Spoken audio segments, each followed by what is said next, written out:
আসসালামু আলাইকুম, welcome to basic accounting course lecture 16।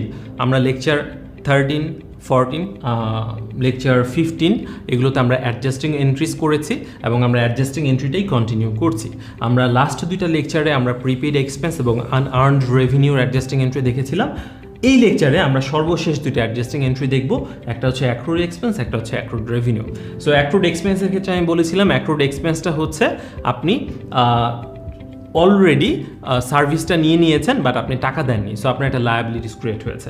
R accrued রেভিনিউর ক্ষেত্রে জিনিসটা হচ্ছে উল্টা এন্ড থেকে, রেভিনিউর এন্ড থেকে চিন্তা করলেই হবে।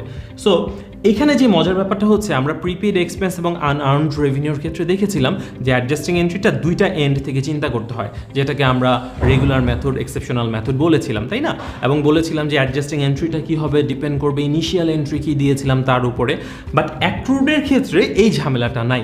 অ্যাক্রুডের ক্ষেত্রে বিষয়টা খুব সহজ। খেয়াল করে দেখেন, আপনি ওই যে আমি যে শুরুতে যে অ্যাডজাস্টিং এন্ট্রিজের যে এক্সাম্পলটা দিয়েছিলাম যে আপনার এমপ্লয়িকে 12,000 টাকা স্যালারি দেওয়ার কথা, আপনি 10,000 টাকা স্যালারি দিয়েছেন, বলেছেন 2,000 টাকা পরের বছর দিবেন। এখন আপনি দিয়েছেন তো মানে 10,000 টাকা, বাট স্যালারি এক্সপেন্স হিসাবে অ্যাক্রুয়াল বেসিস অনুযায়ী দেখাতে হবে কত? 12,000 টাকা। তো 10,000 টাকা আপনি কি করেছেন যখন দিয়েছেন? Salary expense debit, cash credit, মানে স্যালারি এক্সপেন্স হিসেবে ডেবিট করেছেন। বাট অ্যাক্রুয়াল বেসিস কি বলছে? স্যালারি এক্সপেন্স হিসেবে ডেবিট থাকা উচিত কত? 12,000 টাকা। তাহলে 2,000 টাকা তো কম ডেবিট আছে। এই 2,000 টাকাকে স্যালারি এক্সপেন্স হিসেবে ডেবিট করাই হচ্ছে অ্যাডজাস্টিং এন্ট্রিজের কাজ। তাহলে দেখেন আমরা কি করেছি, বলেছি অ্যাক্রুড স্যালারি 3,000 টাকা, ওই 2,000 টাকাকে এখানে 3,000 টাকা বলা হচ্ছে। সো ওই টাকাটা দিয়ে আমরা কি করব? স্যালারি এক্সপেন্স বাড়িয়ে দিব 3,000 টাকা, এক্সপেন্স তো বাড়িয়ে দিলাম, বাট ক্যাশ টাকা কি দিয়েছি? দেইনি। ফিউচারে দিব, একটা লায়াবিলিটিস ক্রিয়েট হয়েছে, লায়াবিলিটিসের নাম হচ্ছে অ্যাক্রুড স্যালারি। আমরা জানি লায়াবিলিটিস বাড়লে ক্রেডিট হয়, সো আমি একটা লায়াবিলিটিস বাড়িয়ে দিলাম। তাহলে অ্যাক্রুড এক্সপেন্সের ফলে আলটিমেটলি কি হয়? ওই যে 2,000 টাকার হিসাবে যদি করেন, 2,000 টাকা কি এক্সপেন্স হিসেবে বাড়িয়েছি না? এই যে এক্সপেন্স হিসেবে বাড়িয়েছি, যেহেতু টাকাটা ফিউচারে দিব, একটা লায়াবিলিটিসও ক্রিয়েট করে রাখলাম, এটার নাম হচ্ছে অ্যাক্রুড স্যালারি হতে পারে, স্যালারি পেয়েবলও হতে পারে, ডাজন্ট ম্যাটার। সো খেয়াল করে দেখেন, আমরা এখানে স্যালারির এক্সাম্পল দিয়েছি। এখন স্যালারির জায়গায় রেন্ট হতে পারে, রেন্টের জায়গায় কমিশন হতে পারে, কমিশনের জায়গায় ইন্টারেস্ট হতে পারে, যেটাই হয় না কেন, যদি বলে এটা অ্যাক্রুড এক্সপেন্স, তাহলে আমরা অ্যাডজাস্টিং এন্ট্রিজের মাধ্যমে কি করব? এক্সপেন্সটাকে বাড়িয়ে দিব, লায়াবিলিটিসটা বাড়িয়ে দিব। একইভাবে আমরা যদি অ্যাক্রুড রেভিনিউটার কথা চিন্তা করি, খেয়াল করে দেখেন অ্যাক্রুড রেভিনিউর ক্ষেত্রে ব্যাপারটা কি দাঁড়াচ্ছে। আমি এখানে একটা এক্সাম্পল দিয়েছি, অ্যাক্রুড ইন্টারেস্ট রেভিনিউ 4,000 টাকা। সো আমরা জিনিসটাকে এভাবে চিন্তা করতে পারি যে প্রতি মাসে আপনার 2,000 টাকা করে ইন্টারেস্ট পাওয়ার কথা, তাহলে সারা বছরে ইন্টারেস্ট রেভিনিউ হিসেবে ক্রেডিট করার কথা কত? 24,000 টাকা, কারণ বছর শেষে 24,000 টাকা ইন্টারেস্ট রেভিনিউ হিসেবে আর্নড হয়েছে। এখন ধরেন আপনি 20,000 টাকা পেয়েছেন, 4,000 টাকা পাননি, অ্যাক্রুড আছে। সো আপনি যখন 20,000 টাকা পেয়েছেন, জার্নাল কি দিয়েছেন? ক্যাশ ডেবিট, ক্যাশ টাকা আসছে, ইন্টারেস্ট রেভিনিউ ক্রেডিট, মানে রেভিনিউ বাড়লো কত টাকা? 20,000 টাকা। বাট অ্যাক্রুয়াল বেসিস আমাকে কি বলছে? বছর শেষে ইন্টারেস্ট রেভিনিউ হিসেবে ক্রেডিট থাকতে হবে কত? 24,000 টাকা। তাহলে 4,000 টাকা তো ক্রেডিট করা হয়নি, এই 4,000 টাকা ক্রেডিট করাই হচ্ছে অ্যাডজাস্টিং এন্ট্রিজের কাজ। তাহলে দেখেন আমি কি করেছি, ইন্টারেস্ট রেভিনিউ ক্রেডিট করেছি 4,000 টাকা, মানে রেভিনিউ বাড়িয়ে দিলাম 4,000 টাকা। So interest revenue already credit করা ছিল 20,000 টাকা, আরও ক্রেডিট করলাম 4,000 টাকা, টোটাল 24,000 টাকা হয়ে গেল, অ্যাক্রুয়াল বেসিস ফলোড হয়ে গেল। এখন রেভিনিউ তো বাড়িয়ে দিলাম, টাকা পেয়েছি, টাকা তো পাইনি, ফিউচারে পাবো।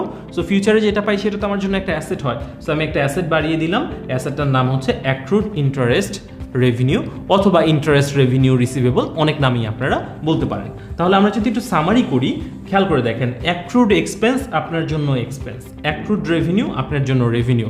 সো অ্যাক্রুড এক্সপেন্সের অ্যাডজাস্টমেন্টের ফলে আমাদের কি হয়? এক্সপেন্সটা বাড়ে এবং লায়াবিলিটিস বাড়ে, যেহেতু টাকা দিইনি ফিউচারে দিব। অ্যাক্রুড রেভিনিউর অ্যাডজাস্টমেন্টের ফলে কি হয়? রেভিনিউটা বাড়ে প্লাস অ্যাসেটও বাড়ে, কারণ টাকাটা আমি পাই নাই, ফিউচারে পাবো। সো আমি এখানে ইন্টারেস্ট রেভিনিউর কথা বলেছি, এটা সার্ভিস রেভিনিউ হতে পারে, কমিশন রেভিনিউ হতে পারে, রেন্ট রেভিনিউ হতে পারে, অনেক কিছু হতে পারে, নামটা জাস্ট রিপ্লেস করে নিলেই হবে। সো আই হোপ যে অ্যাক্রুড এক্সপেন্স এবং অ্যাক্রুড রেভিনিউর জায়গাটা কম্পারেটিভলি অনেক সহজ। আপনারা যদি প্রিপেড এক্সপেন্স, আনআর্নড রেভিনিউর মতো কমপ্লিকেটেড জায়গাটা বুঝে থাকেন, অ্যাক্রুড এক্সপেন্স, অ্যাক্রুড রেভিনিউটা বুঝতে আপনাদের খুব সম্ভবত খুব কঠিন হবে না। So the summary is accrued এক্সপেন্সের ফলে এক্সপেন্স বাড়বে, লায়াবিলিটিস বাড়বে, অ্যাক্রুড রেভিনিউর ফলে রেভিনিউ বাড়বে, অ্যাট দ্য সেম টাইম অ্যাসেটও বাড়বে। আমরা ছোট্ট একটা এক্সাম্পল করবো। সো আপনারা যদি একটু খেয়াল করে দেখেন, আমরা বলছি রেন্ট 3,000 টাকা is accrued at the year end, বছর শেষে 3,000 টাকা রেন্ট অ্যাক্রুড আছে। সো এটা কি আমার জন্য একটা খরচ, আমি খরচ ধরে নিয়েছি।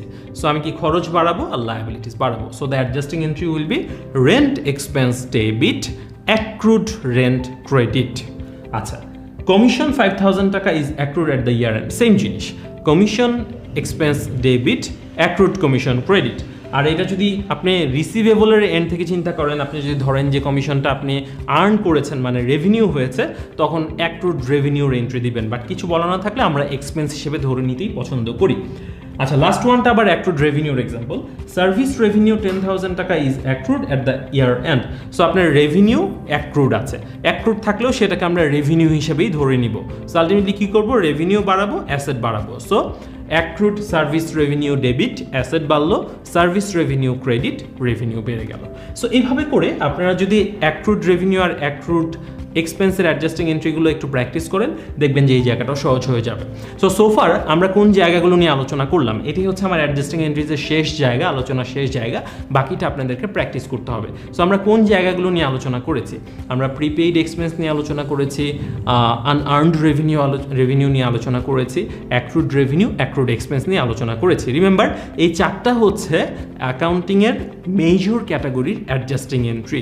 এই চারটার বাইরেও টুকটাক কিছু অ্যাডজাস্টিং এন্ট্রি পাওয়া যায়, যেমন ডেপ্রিসিয়েশন একটা অ্যাডজাস্টিং এন্ট্রি, যেমন ইনভেন্টরি ভ্যালুয়েশন আমরা বছর শেষে করি, সেটা একটা adjusting entry, but major category adjusting entry হচ্ছে এই চারটা। আই হোপ যে আপনারা বাসায় প্র্যাকটিস করলে এই জিনিসগুলো থেকে আরও বেশি বেনিফিটেড হবেন।